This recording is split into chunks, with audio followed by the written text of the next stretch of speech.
Muy bien, estoy con el doctor Eduardo Capdevila. Lo he invitado especialmente pensando en aquella frase de Martín Fierro, ¿no? Hacete amigo del juez. Todas las derivaciones que hemos tenido en la historia, pero fundamentalmente lo que ha estado pasando en los últimos 10, 15 años en la Argentina con el Poder Judicial, donde muchos aseguran de que hay un Poder Judicial que está por todos lados sembrado de corrupción. Y hay otros que dicen, no, son pequeños sectores y nada más. Lo he invitado porque él tiene mucho conocimiento sobre este tema, ha estado en el sector de seguridad y ha tenido que lidiar a veces con el Poder Judicial. Gracias, Eduardo, por venir al programa. No, gracias por la invitación. Un gusto tenerte acá, ¿eh? Gracias. Bueno, ¿cómo ves vos el tema del Poder Judicial? En primer lugar, creo que hay que ser cauto en el sentido de limitar a qué Poder Judicial nos estamos refiriendo. Yo el otro día lo escuché al doctor Rubio en una entrevista televisiva y él decía, no nos equivoquemos que el Poder Judicial no es Comodoro Pi solamente. Y eso es muy cierto. Una cosa es Comodoro Pi, una cosa es la ciudad de Buenos Aires, una cosa es la provincia de Buenos Aires, otra cosa es Córdoba y otra cosa serán otras provincias. Por eso lo primero es acotar a qué nos estamos refiriendo cuando hablamos del Poder Judicial. Si vos me preguntás una opinión respecto a lo que ocurre en Comodoro Pi, y yo creo sinceramente que es escandaloso. Es decir, como ciudadano común me siento azorado de ver cómo ese Poder Judicial está absolutamente desinstitucionalizado. Y lo ves en cosas muy evidentes, no hace falta tener información puntual, con solamente mirar la televisión te das cuenta. En primer lugar, el manejo de los tiempos políticos que tienen estos jueces, donde cuando se trata de investigar al poder, no se lo investiga, ¿cierto? Y recién comienza la investigación cuando el poder se pierde y ha sido corroborado de que no lo van a volver a tener. Claro. Sí. Porque así es decir, ves, los tiempos que hubo desde el 2015 a la fecha fueron unos, y a partir del 22 de octubre se aceleraron todos. ¿Te puedo interrumpir? Sí. ¿Sabes por qué? Porque me gustaría hacerle a la audiencia una aclaración muy importante, y vos corregime si yo me equivoco con lo que voy a decir ahora. El tema es que en Comodoro Pi están los 12 jueces que tienen los temas más importantes del país. Es decir, que no se los puede delegar en otras cámaras, en otros juzgados, porque es de tanta trascendencia que entonces van a parar ahí a Comodoro Pi. Y precisamente cuando vos, Eduardo, decías recién, depende a qué Poder Judicial te referís, yo me estaba refiriendo al de Comodoro Pi, porque los otros son temas menores, para decirlo de alguna manera. Comodoro Pi es el problema. Ahí está el quid de la cuestión. Sí, ahora fíjate vos esto. Vos bien lo señalás, 12 jueces, 12 fiscales. Es imposible que esa gente tenga la más mínima infraestructura para investigar algo. Pero no existió por parte de la Corte, ni tampoco del Poder Ejecutivo, a través de un, entre comillas, Ministerio de Justicia, ninguna actividad dirigida a dotarlo de mayor cantidad de magistrados, de infraestructura y de elementos. Por lo tanto, parecería de que todo lo que es el poder en su conjunto está muy interesado en que Comodoro Pi funcione del modo en que funciona.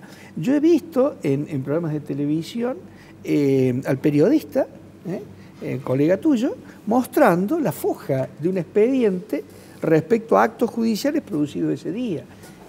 Es un escándalo. Sí. Es decir, y estamos hablando de Comodoro Pi.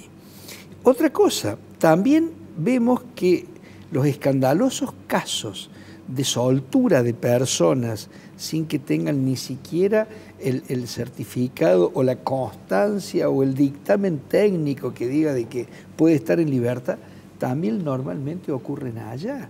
Es decir, veíamos el otro día un informe en televisión, lo vimos todos, donde jueces que largaban 90, 80, 100 personas, de las cuales 70 tenían dictámenes desfavorables, ¿no? Ahora, ¿eso es garantismo? Yo sinceramente no creo que sea garantismo. creo directamente que hay jueces que están asociados a bandas y que si vos caes preso ahí pagando te sueltan. Si no, es imposible, Rubén, creer que eso pueda ser posible. Distinta es la situación de Córdoba, puntualmente. Y en esto yo particularmente, por más que uno sea crítico, por más que uno tenga que por ahí lidiar, no esté conforme con algunas cosas, pero en Córdoba nos manejamos todavía con un nivel judicial de probidad y de talento medio. No ocurren estas cosas. Pero insisto, yo creo también que la relación entre Poder Ejecutivo y Poder Judicial es enfermiza.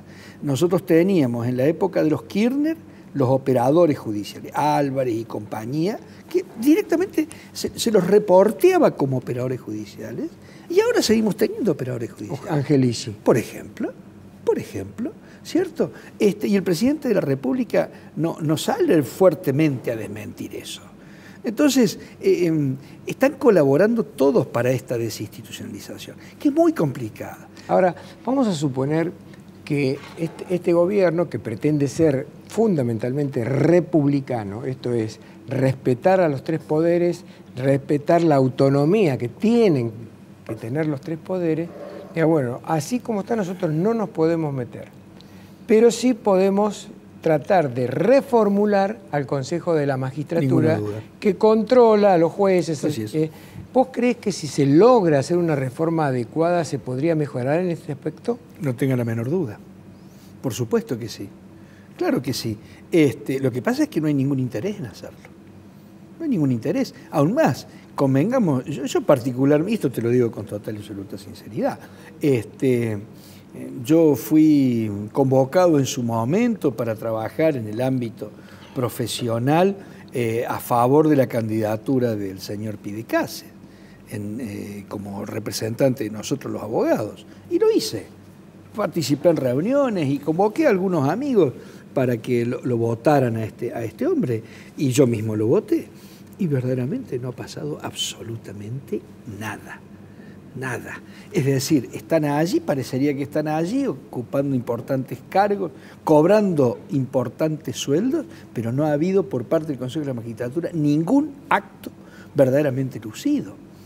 Entonces, el otro día aparecían cuestiones vinculadas al hijo, la familia del hijo, Freiler. Pero son, a ver, Rubén, son verdaderamente cuestiones de telenovela venezolana, todo mezclado, el hermano que es socio de la mujer de Freiler o la mujer del hermano que es en realidad la testaferra. Esto es una cosa verdaderamente espantosa. Y vos no ves que haya ninguna clase de actitud por parte del gobierno, y menos aún de la Corte, ¿no? Menos aún de la Corte, dirigida a solucionar este tema. Está bien. ¿No? Pero insisto, es ese Poder Judicial. Ahora vayamos al Poder Judicial más general, más abierto. Y vos antes mencionaste la palabra y dijiste, esto no es garantismo. Y coincido contigo, pero pregunto, cuando uno ve que los jueces en el país, de repente a un individuo que lo condenan a 20 años a prisión por delitos de asesinatos, y por ahí a los 7, 8 años no se sabe cómo, por qué números lo dejan en libertad, y el individuo sale, reincide matando a otra persona. Estaba recordando el caso de Abril, sí, y no, de la chiquita esta, y otro más que fue peor que el de Abril todavía, sí, porque el juez lo liberó. Sí.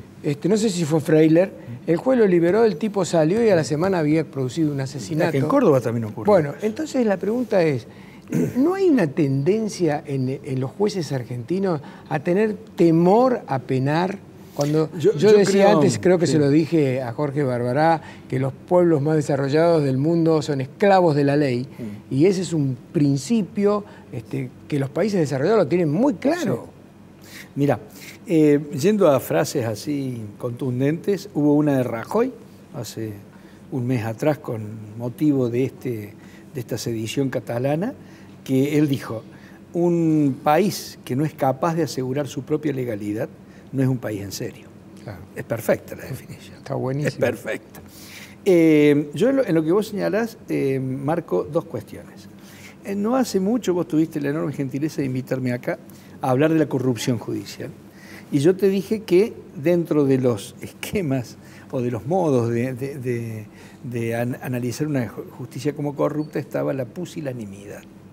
Es decir, el juez temeroso, el juez cobarde del que dirán, o del escándalo público o del escarnio, ¿no? Yo creo sinceramente que hay jueces y fiscales también que reculan ante la cuestión, entre comillas, social, llámese Marcha de la Gorra, organizaciones de derechos humanos, gatillo fácil, etc. Entonces, lavándose las manos, hacen la vista gorda y te permiten la vuelta, digamos, a la vida civil de presos. Primera cuestión. Segunda cuestión, acá hay que replantearse para qué a la gente se la mete presa. Porque si seguimos con esta hipocresía de la resocialización, y bueno, es cierto aquello de que la cárcel no resocializa a nadie y por lo tanto, ¿para qué lo vas a tener adentro?